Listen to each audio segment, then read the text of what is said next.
Caleb did not plan to become best friends with cement. In school, he studied geology. He drew neat maps with blue rivers and brown rocks. He dreamt of safety helmets with company logos and air-conditioned buses that carried geologists to oil fields. But what he experienced in reality was far different from what he dreamt about. So every morning, before the sun fully opened its eyes, he used a nose mask, rubbed shea butter on his cracked knuckles, and joined other men at the junction. A small truck would arrive shouting, "New sites, Ewale!" They climbed in like bags of rice and bounced away. By the time they reached the construction site, the sun was awake and hot like pepper. "Wheelbarrow," the foreman backed. Caleb bent, lifted and pushed. The wheelbarrow squeaked like an old choir mistress. Cement dust rose around him like harmattan. His designer slippers bought in traffic for 2,500 naira changed color from black to grey in 10 minutes. He hated it, not because the work was bad, but because he felt small. He was a graduate for heaven's sake, and he had submitted CVs to countless firms, but several weeks and months passed. No call, no email, and no dear Caleb SMS. And we all know that hunger does not respect certificates. It will only ask you, "What will you eat today?" So Caleb walked. At break time, the men gathered under a tiny shade that could not shade a chicken. They chewed gala and drank pure water like medicine. His phone vibrated. He pulled it out hopeful. Maybe a company, or maybe it's a good news. But as he checked it, it was a broadcast message that read, "Type amen 3 times and your helper will locate you." Immediately, he hissed and blocked the person that sent it out of annoyance. In the evening after work, he went to the market to buy a few things, and on the way, he met people who knew him from school days. Caleb, have fun now. Long time no see. Where do you work now?" they asked, not because they cared, but because they wanted to measure his life. Caleb's mouth changed shape immediately, and he put on his packaging mode. "I am in feed projects," he replied, dusting his shirt like a film star. "Oh, wow! Which company?" He coughed, looked away, and threw English like confetti. "It is this CS new company in town. We handle structural coordination and on-site quality assessment, mostly supervision." They nodded. Although they did not understand, but it sounded big. Caleb started walking away fast before they asked more questions that would implicate him. One Saturday, he sat at home with his best friend in Mega. "Bro, this your packaging feel win Oscar," Emeka teased. Caleb rolled his eyes. "You want me to tell them I carry blocks? Or do you want me to say, 'Hi, I am Caleb, Mr. Wheelbarrow'? I beg oh." Emeka shook his head. "Haba now, you don't need to be ashamed of your hustle." Caleb did not answer. He remembered his class picture in final year. He used to think the world was waiting for him at the gate with balloons, but here it was giving him only lemonade. Monday came faster than usual, and at the site, the foreman shouted more than usual. A truck of blocks arrived, and it was expected that Caleb should do justice to them. He kept on pushing, lifted and breathing dust. Then from the corner of his eye, he saw a bright dress at the far end of the road. He looked up and his heart jumped like frog. He saw Anita, the fine girl he once met at a friend's birthday party. He told her he is a geologist and was into project coordination. They had exchanged numbers and they've been chatting since then. Anita was walking straight towards the site with her friend, carrying shopping bags and laughing like the world was soft bread. Caleb immediately dropped the block in his hands. It landed on his foot. He swallowed the shout and smiled like pain was a joke. He scanned the site. No hidden place at all, and the other people working on the site may even implicate him. He had just one option, which was the small bush behind the pile of sharp sand. He moved very fast. "Caleb, where you dey go?" a worker asked. To your teeth, Aproko, he muttered, still moving. He slipped behind the sand and entered the bush. The grass scratched his legs like wicked aunties. Ants heard a quick meeting on his ankle. He crouched, holding his breath and praying in short sentences. Father Lord, please let her pass like breeze. I will never lie again. I will only speak the truth. Just help me now. Voices floated near. The ladies were close. He heard them giggle. Caleb almost fainted. He pressed his face into the leaves and made it stretched like rubber band. Finally, their footsteps faded. He still waited an extra 5 minutes just for them to go very, very far. Then he crept out, brushed grass from his body, and tried to look normal. His normal failed. The men at the site were already laughing, and one of them said, "You better accept this life the way it is." Shame tapped Caleb like a drum, and in his mind he was like, I don't blame you people at all. Na condition really make crayfish bend. That night, he laid on his thin mattress crying. He pulled out his phone again. No job email. Then he looked up and whispered, I am a graduate of geology and I carry blocks. God, you self-check am now. It's not fair. Look into my matter and upgrade me, Ejo. The next morning, he woke up with cement still hiding inside his nose. He sneezed and a puff of dust flew out like smoke from a faulty generator. He groaned, sat up and looked at his palms that were now as hard as Zuma rock. This was not the life he dreamt of when he wore a suit to convocation and threw his cap in the air. After a quick bath with cold water that shocked his bones awake, he ironed his shirts. He refused to go to the site that day. Instead, he went out again to scatter CV like rice at a wedding. He folded them neatly into a brown envelope that was already bending from overuse. He whispered a prayer. God, please, just 1 yes today. I am tired of hearing, we will get back to you. Just 1 yes. He trekked from one company to another, sweating like a Christmas goat. Sometimes the receptionist would smile politely and collect the CV. Other times they looked at him like he was disturbing their peace. By afternoon, his legs were heavy and his envelope was lighter. Still, no promise and no yes. By evening, he dragged himself to the construction site.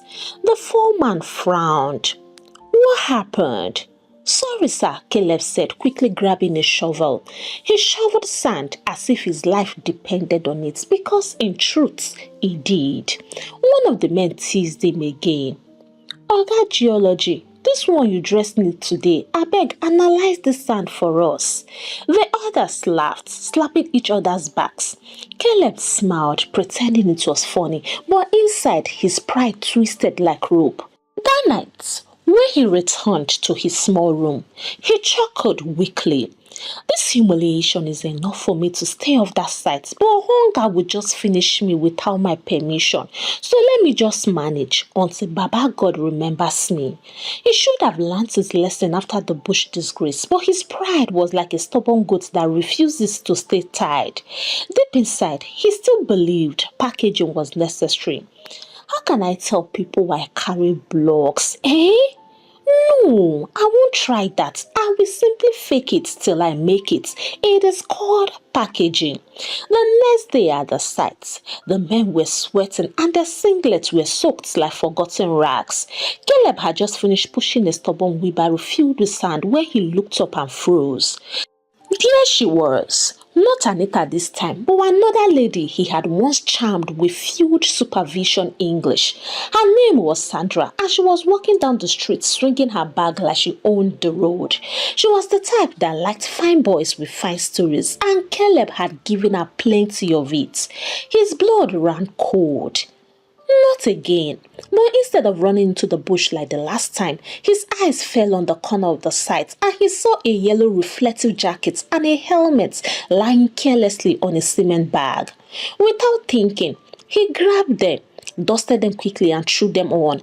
He adjusted the helmet until it almost covered half of his face. Then he puffed out his chest, put his hand in his pockets, and began barking orders like a true oga. You! Move that wheelbarrow there. Hey you! Align those blocks properly. Quick, quick. This is not children's playground. The workers stared at him in confusion. Some almost dropped their tools from laughter, but Caleb didn't care. He stood tall, pointing at random piles of sand, acting like he was inspecting. Sandra drew closer, squinting at him. Caleb, is that you? She asked. He cleared his throat and deepened his voice. Oh yes, it is me. I am just overseeing operations. Quality control and safety checks. Sandra blinked. Wow, so this is your site? Yes, one of many, he lied, waving his hand like he owned half of Lagos. We are currently handling structural adjustments here. Behind him, a worker muttered loudly. Structural adjustments, my foot. Maybe yesterday you nearly fall inside soakaway. The others burst into laughter, struggling to hide it. Caleb shot them a deadly look, then quickly turned back to Sandra with a plastic smile. Work is stressful, but we thank God. Sandra nodded impressed, and after a few minutes of small talk, she left. The moment she disappeared, the entire site exploded with noise. Caleb, the site engineer, project manager of Borrowed Jackets, Oga Constructor and manager of Fake Life Limited. Caleb removed the helmet and jacket in shame. His eyes were burning, but in his heart, he congratulated himself. He didn't know that his day of true exposure was crawling closer, and this time, no helmets, no jacket, and no bush would save him. That day of shame came, and it started like every other day. Caleb rubbed shea butter on his cracked knuckles and joined the truck to the site, but fate had arranged something special for him that day. He was bending to lift a stubborn block when he heard a familiar voice. Sweet, smooth, and confident. His heart skipped. He looked up slowly and his soul almost left his body. Standing before him was Anita. Oh yes, the same Anita. This time in full glory. She wasn't alone. Two of her friends were with her, all dressed in bright Ankara, looking like they were heading to a party. Caleb froze with his hands still gripping the block. He blinked once. He blinked twice, thinking he was dreaming. But no, Anita's eyes were locked on him, wide with shock and then narrowing with fire. Caleb! She shouted loud enough for even the ants in the foundation to hear. So, carrying blocks like a laborer is your field project and your structural coordination? The whole site went silent. Workers stopped to watch the drama. Caleb opened his mouth, but no words came. He felt like his tongue had resigned. Anita dropped her shopping bag and clapped her hands together. The claps echoed like gunshots. Caleb, you lied to me that you were managing projects. See you here managing blocks. Her voice rose with every word. The workers were trying not to laugh, but their shoulders were shaking. One couldn't hold it anymore. He burst out. Lucky B-boy. The whole site exploded with laughter.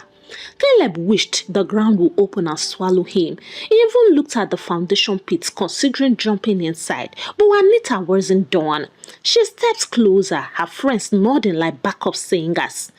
You see your life? Even devil, the father of all liars, is still learning where you are.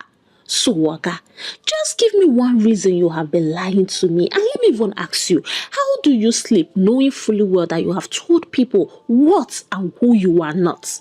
Till I leave this planet Earth, if you tell me you are coming, I will believe that you are going. That question hit him like a hammer on a nail, and each insult was another block added to the load already on his back. The workers were in tears from laughing. Even passersby stopped on the road to watch the free Nollywood scene. Caleb forced out a whisper. Anita, please calm down. Yes, sir. I am calm, chief of lies. By now, Caleb could not feel his legs. He dropped the block and sat on it like a defeated king. His pride was scattered on the ground, mixed with sand and sweat. The foreman shook his head slowly, muttering, "Na lies, dey disgrace and destroy man, no be legit hustle." Anita finally picked up her bags, hissed loudly, and walked away with her friends. But her words didn't leave. They floated in the air, circling Caleb like stubborn flies. The laughter at the sight continued long after she left. Caleb buried his face in his dusty arms. And that evening, when he staggered back to his small room, the shame was still fresh. He laid on his mattress, and every word Anita said replayed in his head, louder and louder like horn speakers at a political rally. That night, he could not sleep. It was as if her words had entered his bloodstream. Each time he closed his eyes, he saw her clapping, her friends laughing, and the dramatic workers laughing at him too. "Guy," Caleb whispered to himself, "see your life. You have turned to a laughing stock all because you no fit just talk true."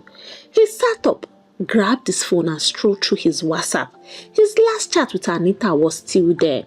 From Anita, "Good night, project coordinator. You are really doing well for yourself."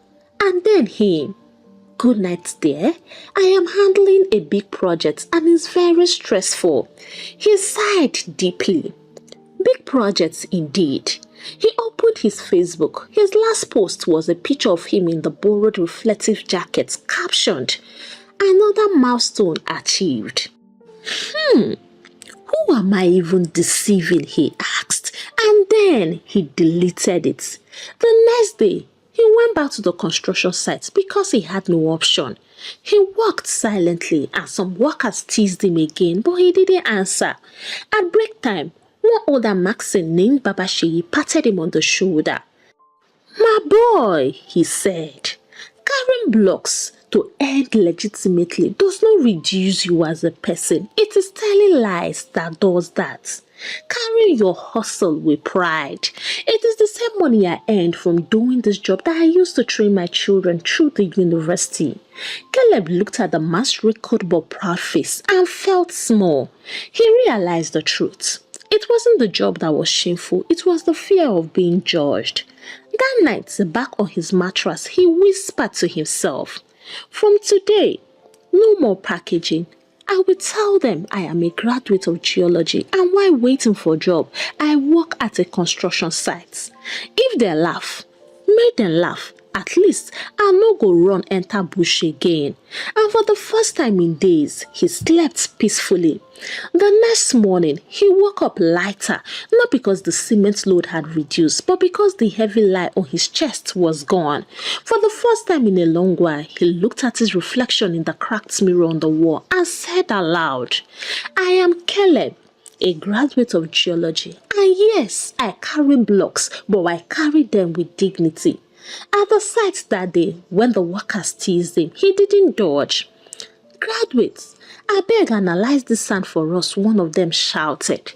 Caleb smiled and answered, "Well, scientifically, this sand cannot qualify as an oil deposit, but for modern blocks, it is perfect." The men burst into laughter, but this time it wasn't mockery, it was respect. They clapped and hailed him. Oga geologist, even the foreman who rarely smiled muttered, "At least you know something." The real test came later in the week. Caleb was walking home when he ran into a neighbor, a middle-aged woman known for poking her nose into everybody's business. She adjusted herself and asked the dreaded question, "Caleb, my son, where do you work now?" Normally, this was the right time to cook up one fantastic story, but not today. He stood tall and replied, "I am a graduate of geology, ma. While waiting for a proper job, I work at a construction site." The woman raised her eyebrows. Caleb braced himself for laughter or gossip, but instead she nodded slowly. "Good boy. At least you are not idle like some youth who sit at home waiting for free money. My brother's friend works in an oil servicing company. Bring your CV. Let me give it to him. Caleb's eyes widened. Ma? Really? Yes, my son. And let me tell you, hustle is hustle. So don't let anyone, I mean anybody, shame you with what you are currently doing. He walked home that evening with his heart racing faster than his legs, and for the first time in his life, honesty was opening a door packaging has kept shut. At the sight too, his new confidence showed. One afternoon while the men were missing cement, a visitor came, a contractor from another company. He chatted with the foreman, then noticed Caleb wiping sweat from his forehead. Young man, are you educated? The contractor asked. Yes, sir, Caleb replied without hesitation. I studied geology. The man raised an eyebrow. Geology? Then what are you doing here? Waiting, sir, because I can't sit idle, Caleb said simply. The contractor nodded impressed. That's rare. Send me your CV. Caleb almost dropped the shovel in shock. He quickly scribbled his number for the man. That night back in his small room, he replayed the moment over and over. His phone was still silent. No email and no call yet, but hope was alive again. He sat on his mattress smiling. So it is true. No work is shameful. It is lies that actually disgrace a man. 1 month later, his new life came faster than he imagined. The two people who had collected his CV delivered opportunities. One was decent and the other was mouth-watering.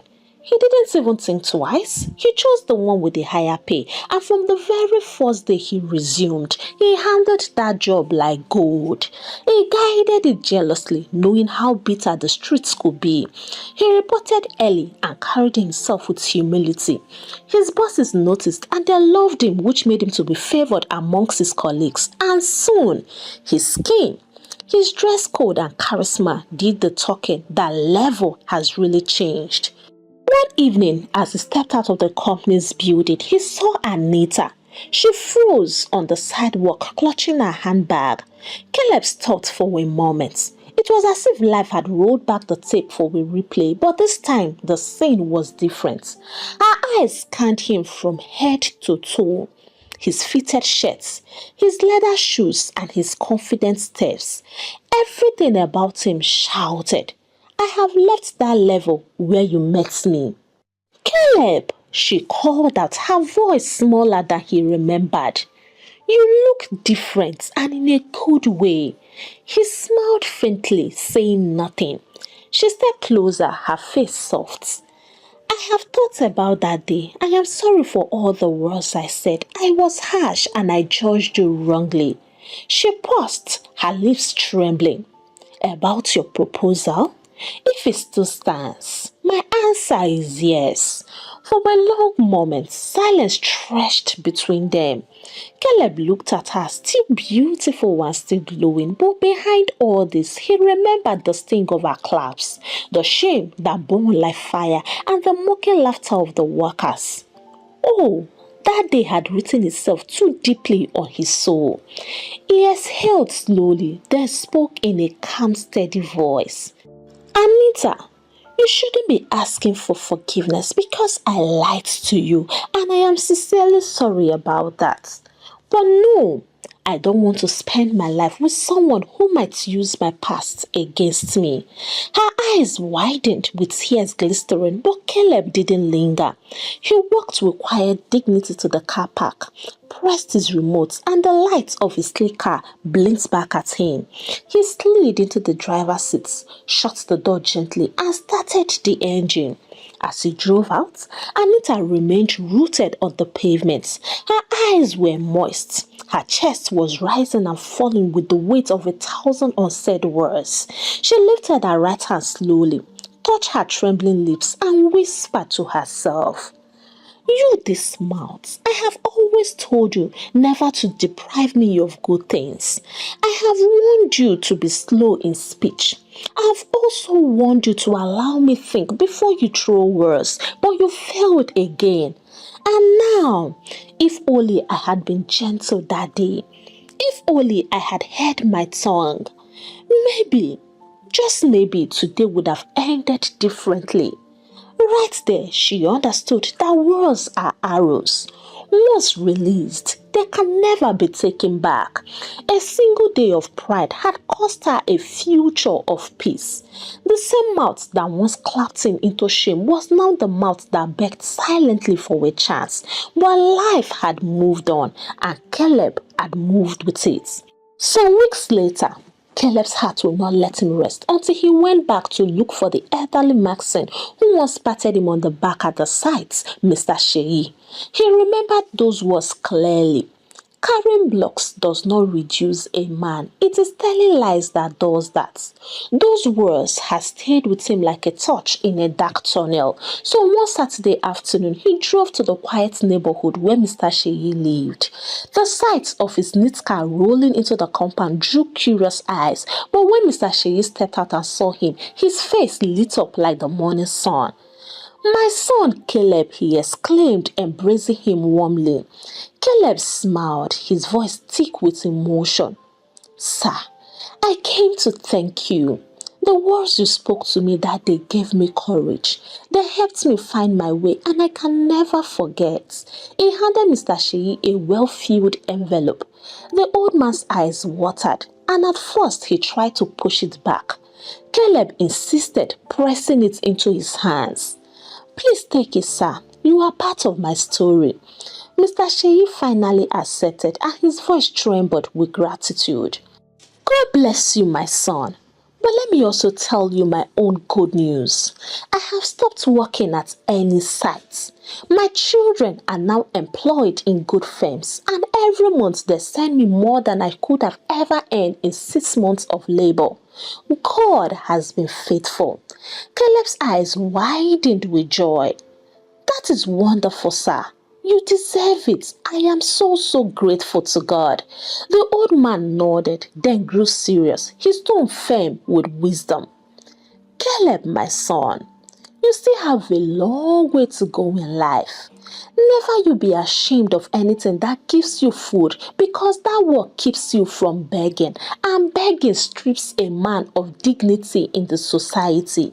If those who do illegal things can display themselves boldly everywhere, then you that is doing what is honest and legal should carry your work proudly, no matter how it looks to the world. My son, life is a journey, and it is also a process. When God finally takes you to a higher place, it is your experience that will make your story beautiful, just as you have a beautiful story today. Without those blocks, you will not value this office job, and without that cement dust, you will not truly appreciate the fragrance you wear today." Caleb bowed his head, moved to tears. "Sir, you have spoken wisdom again that I will never forget." Mr. Sheyi chuckled softly and patted his shoulder once more. "Go and shine, Caleb, and always remember in this your new job that truth and hard work are never wasted." Caleb drove away from the compound that evening with a full heart, carrying not just his success but also the wisdom of a man who had walked the same paths before. He realized then that struggles are not crosses, they are chapters, and sometimes it is the hardest chapter that make the ending of a man's story the most inspiring. So I ask you, my dear Karma tribe, why do people lie about their hustles or jobs? Is it pride? Is it the fear of what others will say? Or is it because society makes them feel that some jobs are too small? And have you ever caught someone lying to you like Caleb? Kindly share with me in the comments, and don't forget to give the story a thumbs up, share to your loved ones, and subscribe to this channel if you have not already done so. And until I bring the next interesting story your way, it is a goodbye from here, and God bless you.